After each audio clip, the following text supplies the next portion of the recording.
গতকাল 8/2/2025 rose day ছিল এবং আমাদের গন্তব্য ছিল কলকাতা শহরের গায়ে হুগলি জেলার কোন্নগরে জিটি রোডের একদম পাশে রাজরাজেশ্বরী সেবা মঠে। এই মন্দিরে ভিডিও করা একেবারে নিষেধ। আমরা ছোট ছোট কিছু ক্লিপ ফুটেজ আগেই নিয়ে নিয়েছিলাম, সেটাই এখানে তুলে ধরেছি।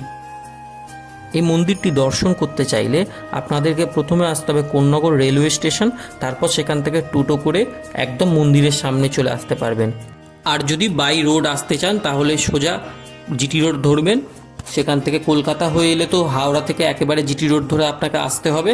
জিটি রোড ধরে সোজা কোন্নগর থানা পেরিয়ে যে কোনো লোককে বারো মন্দির বললেই আপনাকে একেবারে বারো মন্দিরের ঘাটের সামনে দাঁড় করিয়ে দেবে।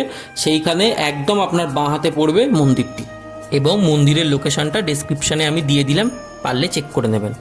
এই মন্দিরটি দেবী রাজরাজেশ্বরী ত্রিপুরাম্বিকা দেবীর মন্দির। এখানে 10 মহাবিদ্যা এবং 64 যোগিনীকে খুব সুন্দরভাবে ফুটিয়ে তোলা হয়েছে। এখানকার বাস্তুকলা সত্যি অতুলনীয়, প্রচণ্ড মেনটেন করা। এবং এই যে মন্দিরটিতে আপনারা প্রসাদও পেয়ে যাবেন, তার জন্য আপনাদেরকে একটু সন্ধে করে আসতে হবে। প্রসাদে নকুলদানা মিছরি আমরা পেয়েছিলাম, তবে সন্ধেবেলা তখনও আরতি হয়নি। আরতি হলে তারপর প্রসাদ পাওয়া যায়, অর্থাৎ সন্ধ্যা আরতির প্রসাদটি পাওয়া যায়। মন্দির কখন খোলে এবং কখন পুজো হয় তার টোটাল টাইমিংটা ভিডিওর প্রথমে দেওয়া আছে, দয়া করে আপনারা প্রথম দিকে গিয়ে পজ করে দেখে নেবেন।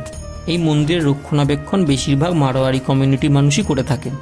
এই মন্দিরটি দর্শনের পর আমরা 12টি জ্যোতির্লিঙ্গকে একসাথে দর্শন করে এসেছি, সেটা আপনারা সেকেন্ড পার্টে দেখতে পাবেন।